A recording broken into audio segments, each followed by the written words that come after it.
What's going on, everybody? My name is Nick. And my name's Dave. And this is the Deep Dive. And this is week 2 of kind of sharing our vision with you guys. We're in a bit of a sermon series that'll wrap up this Sunday, correct? That's right. 3-week series. That's right. So I'm ready to get into it. We're doing some core value stuff today, and that's exciting for me. All right, let's do it. All right.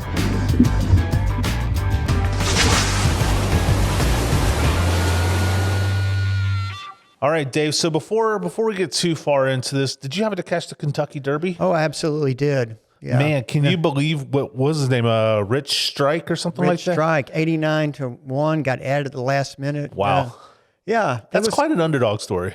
It's a great underdog story. It was fun to watch too. Yeah. Did you see the video of the overhead view? Like you just see him kind of like weaving, and then like he just hit another gear all of a sudden and just blew past like 15 horses around like the last turn. It felt like it looks like all the other horses had just like ran too fast at the beginning and given out, or either he got a burst of nitrogen or something. Yeah, right. It's like some button kicked in. Yeah. Do you have any like background with horses, or is it just you kind of pick up some of the like these big sporting events as they happen through the year? I'm like everybody else. You pretend that you're like a horse fan on that one day, on that one afternoon. Yeah. Yeah, I know nothing about horse racing. I know nothing about horse racing, but the only reason I even care to watch it sometimes is my grandfather growing up, he boarded and raced horses and just in the local area, nothing like major, big time or anything. But when the Kentucky Derby was on, it was like a holiday around our house, like, because me and my grandfather lived like a half a mile away from each other. So he'd always come to dinner. We'd always watch the race together. So it was kind of a yearly tradition we had. So it was fun. We do this thing where we take the people that are the horses that are supposed to win, like the top 5, and cut them up, put them in a hat, and draw them, and so each person gets one. Right. And so it makes it a little bit more interesting watching it. You know. Did Rich even make it into your? Oh no, he wasn't. He was nowhere to be found. That's awesome. Yeah. What a cool story. You love hearing about stuff like that. Yeah, you do. And it was Mother's Day this past weekend. Yeah. Did you do anything fun? We did the typical stuff. Yeah. We had dinner. My daughter came over. It was good. Very cool. Yeah. And you guys got together.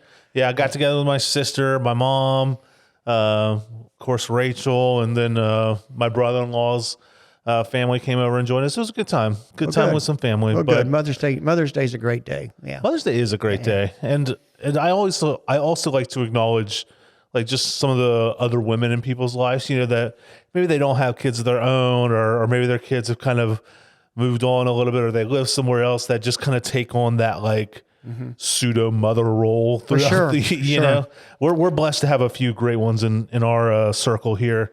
So I'm very thankful for them, but well, let's get into this vision. This past week, you kind of started diving into core values. Do you want to catch people up kind of just basics? Well, we had a team that worked on a vision for the church, and we did this with some questionnaires to church members and also getting feedbacks from group. But generally, this group worked together for months, exploring and looking at the demographics of the area and the history of the church and all sorts of things.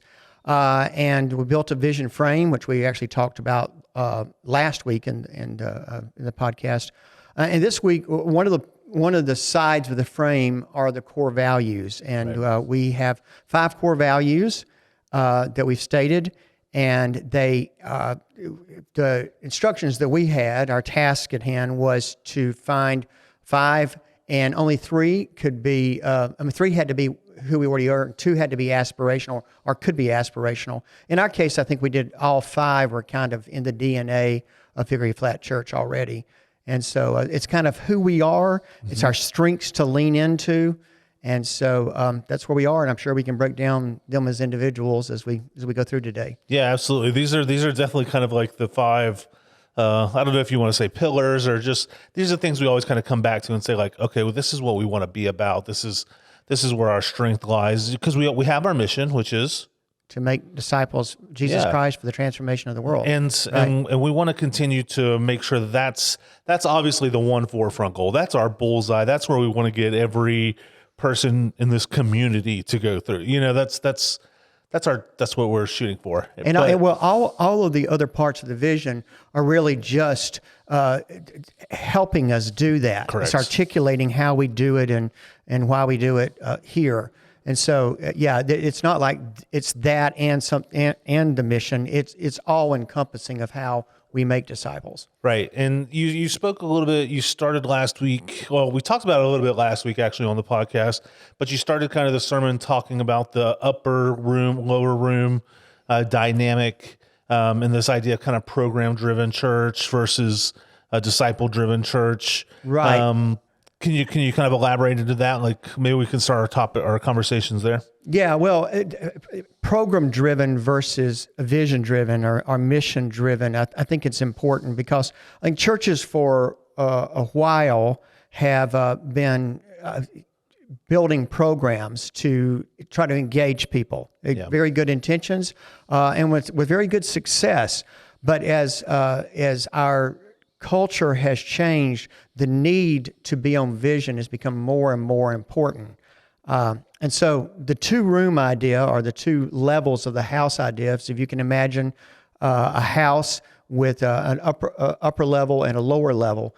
And the lower level is what draws people to church. And they talk about the 4 Ps, which are people, place, personality, and programs. Those are the 4 things that will usually draw people to a church. In fact, I think if you ask just about anybody why they're in this church or in any church, it's probably one of those 4 things. But it shouldn't stop there. Right. We need to make disciples, and we have to invite people up into the upper room to participate in other things that are going to help them become more like Jesus and grow in their faith.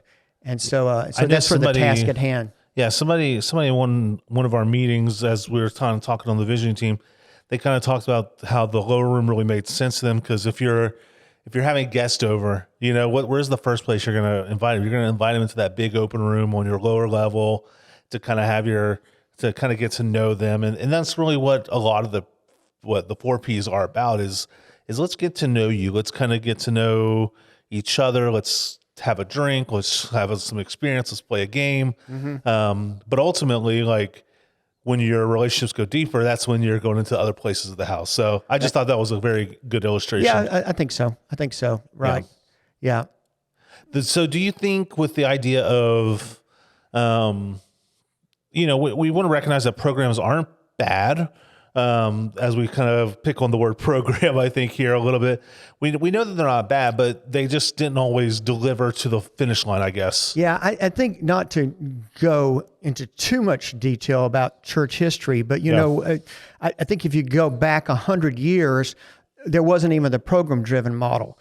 People worked, and if you went to church, it was usually on Sunday morning for worship, maybe Sunday school. There used to also be Sunday night worship, sometimes Wednesday night worship, Wednesday night activities, covered dish supper, that sort of things.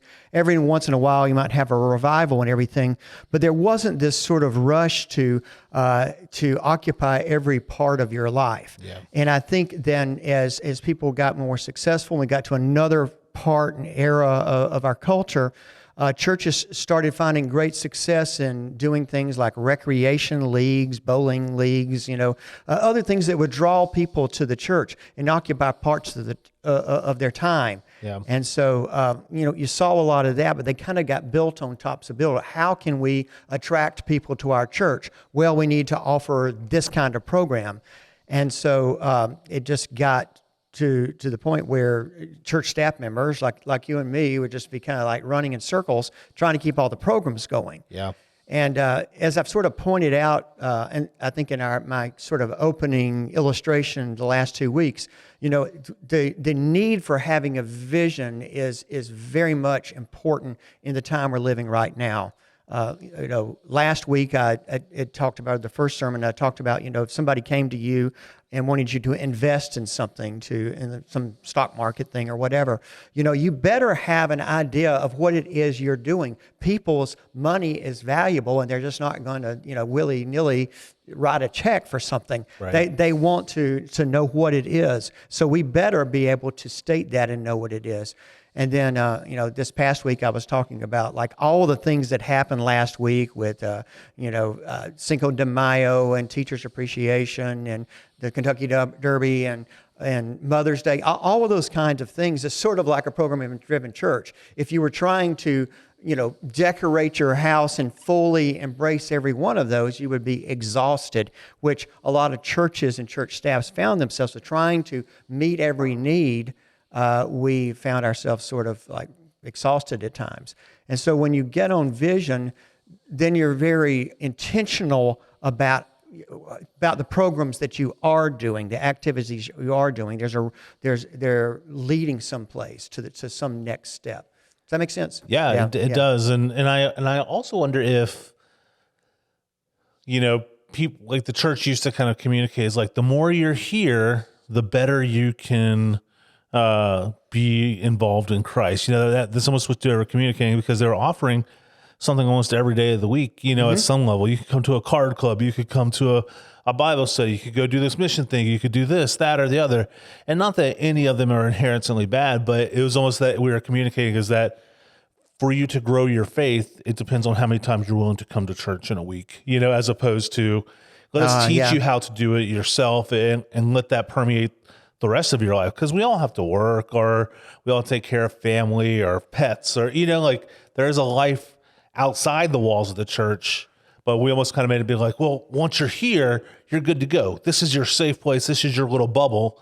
What's out there is almost bad, but what's in here is good. That's almost kind of what we were communicating, as opposed to let's take the good out. Yeah, right. And I think, that throwing the net wide and doing everything to try to reach everybody, we have the resources that we have the time that we have. Yeah. One of the things, and you might can speak to that because you went through some of the demographics that we found out, that the people in our area, I think this is true everywhere now. Yeah. The time that they have is precious to them. They don't want to waste their time. Correct. And so just trying to get people to be busier and busier by doing this thing and trying to motivate them by whatever reason. If we have an intentionality of disciple making, that doesn't mean we're not going to have fun and build community, but it is more intentional about making sure that what we're doing is of useful to people and right. and underscoring their Christian faith. Yeah, the studies that Dave was just referencing were kind of the Barna Institute studies of our general area. Mission Insight. Yeah. Mission Insight, which is a tool that we get from the conference. At the conference level, they're kind of give us like a 5-mile demographic around the church. Mm-hmm. What are those people telling you that they want? What are some of the things they're interested in? How's your community going to change population-wise, ethnicity-wise, all that stuff. So we looked at just kind of the numbers to kind of understand just what's coming, what's in our area. And we see that our community is going to continue to grow, but maybe not as fast as it has. We see things that, the high demographics of our area of 55 plus and young families with like younger kids and stuff like that, how that's a lot of our area. But it also started talking about like some of the things specifically about church that they were looking for. And we started kind of using some of those and in our as we considered our DNA and kind of figured, what is it that people are telling us they want, and what is it that we can offer them from what we have here? And I think that's kind of what you were speaking to, is that, again, there's 150 churches probably, within a 5-mile radius around here. So what's going to make us different from them, and not in a competition way, but more in just how do we do it here? What is specific to our skill sets that we can best utilize around here. Yeah, and being faithful to who we are as a church and what our calling is as a church to make disciples for Jesus Christ. Yeah. And yes, we're going to have recreation things, upward soccer and other things, but we're not a rec league. We're going to do things that may even look a lot like the Rotary Club. It's service above self in the Rotary Club. I used to be a Rotarian, but we're not the Rotary Club. We're a church. Right. And so what is it that we're doing? How are we using those things that we do, activities that we have to build a kingdom, to make disciples? Yeah, I'm not going to lie, to kind of transition, I think it'd be good to kind of get into get into these, what core values. There you go. Whew, Yeah. I was losing. I think it'd be great to get into them, but as we do so, this was one of my favorite parts of this whole practice, because I feel like this is kind of where the meat go onto the bones. The rest of it kind of felt like skeleton work. And this is kind of like, okay, this is how we're going to move forward together. These are going to kind of be some of the pivotal things that lead us to ultimately to our vision of empowering hope, joy, and purpose. You know what I mean? So the first one was gracious hospitality that we kind of came up with. We actually started with a different word. We started with the word radical, and we're immediately told in one of our Feedback meetings. one of our feedback groups, they're like, do not use radical. Yeah. It is the worst word. We're like, oh, okay, making some notes and change it over. But we really like gracious hospitality. Do you want to talk a little bit about? Well, and we really liked radical hospitality, and what the definition was, as we saw it in some other churches, some other organizations had that. It's just the word radical has come to mean some other things. Right. And so the words we choose are very important. Right. And so gracious, we felt like better define what that is. But that is, we are welcoming, and looking at the Bible and the biblical view of hospitality, it's beyond just, decorating really pretty and being very friendly when people come in. It is welcoming the stranger, standing with the stranger and the outcast. Yeah. That sort of radical hospitality of being with people where they are and welcome them as they are, It was such a beautiful kind of visual when you think about it. You always remember when somebody does like really good work for you, or they just treat you super well, or super service and all that stuff. And as you said, it's not just about being the welcoming at the door, but that's part of it too, and I think one of the beautiful parts is this was definitely one of our DNA cultured ones that we kind of felt like, oh, this is already a part here, because, out in the congregation, even starting this starting point class, everything I keep hearing is everybody comes up and talks to me, like people around me are coming to say hello. And if they see me again, they'll ask, how my kids are and stuff like that. So yeah, that's just a really cool Well, piece. it is, but to go a little bit deeper than that, people will say we're a friendly church. Yeah. We are a friendly church, but also what I have noticed coming in the last year, we have a lot of people within our congregation that are special needs. Yeah. We have a lot of families that have special needs kids, and the way, and as it should be, that you see everyone just mainstreamed. It's not like, okay, we're going to put this certain group of people over here in this classroom, and but they're embraced as family. Yeah. And it's a safe place to be. That is gracious hospitality, or I would put in parentheses underneath radical hospitality. Sure. Not everybody does that. Yeah. Not everybody. Some people have a discomfort with that, but it's very, very natural here in this context. Yeah. We have, we're welcoming to everybody as you are. Yeah. Yeah. Oh, so cool. So cool. The next one is cultivating community. And I think I keep telling people this is kind of a triple entendre.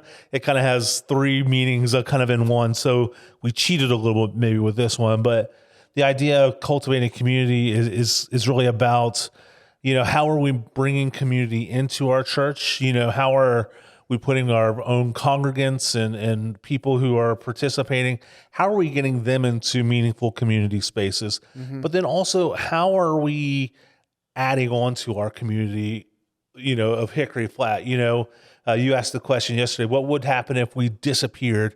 We want people to, if that were to ever happen, that they would miss that we added something to this community, that they would significantly miss it somehow because, Right. Of maybe the trunk or treats, but also maybe we do other concerts or something like that just help bring this community of Hickory Flat, which has such a rich history together and is kind of dynamically changing, but helping bring that and create that new here, but then also serving our community in a way. Well, each word, because we were trying to get it down to 2 words, and so each word had to carry with it a lot of meaning. Yeah. And so cultivating is such a rich word when you think about a farmer cultivating the field.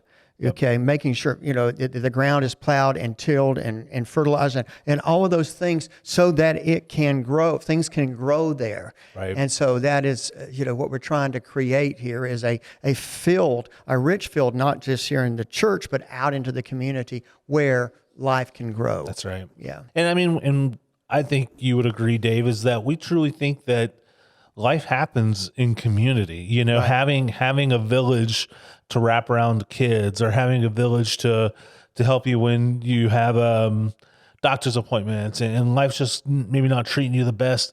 Yeah. That's where meaningful relationships happen, and I think that's what we want to help people be a part of. People need to have deep friendships. Yeah. They can't be friends with everybody, but I think there is this innate human need to be in relationship with folks, have some friendship that are deep, Right. we call them, I used the word refrigerator friends yesterday. Yeah. A couple people that you're just so at home with, just come in, hadn't cleaned up the house. That's okay. Everybody just accepts everybody they are. Come in, get something out of the refrigerator. You need those kind of friendships. And so, cultivating community, part of it is just, having sort of an atmosphere in those spaces where people can make and build those relationships, find those relationships. Absolutely. Yeah. I can still think of 2 or 3 families that if I were to come over, they'd be really upset that I knocked. They're like, why Yeah. are you not just coming in and sitting down and hanging out? Yeah. So holistic Bible teaching was the third one we kind of came up with. You want to kind of elaborate on that one? Yeah, holistic Bible teaching, not just head knowledge, but we want heart knowledge and applying to every part of your life.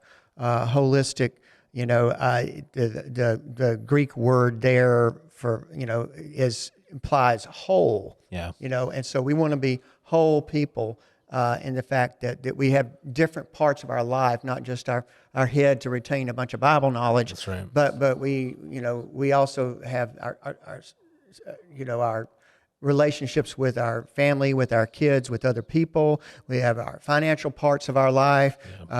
People, to establish good, healthy habits, and all of those things. We want to integrate with the Bible, and the Bible needs to inform those parts of our life as our book of faith. And so, that's what we mean by holistic. We're not just trying to get people to necessarily be able to quote a bunch of scriptures and state a few points of doctrine, but to see how that applies to each and every part of their lives. Yeah. To bring that hope and that joy into all aspects of their life. Sure. Whether they're parents, whether they're grandparents, whether they're single, whether they're kids, youth, whatever. I think that's great stuff.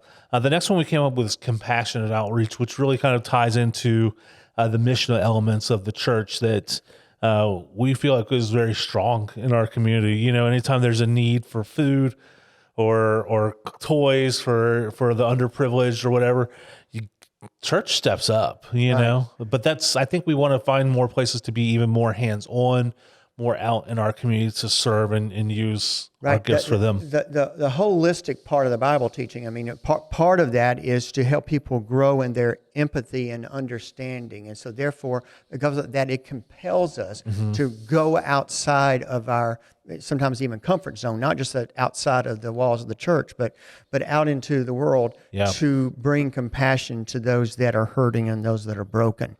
And so, and to reach those and to affirm people who are out there making that work, as we did last week with the teachers and teacher appreciation. Right. Those are the kinds of things that I think would fall under compassionate outreach. Yeah.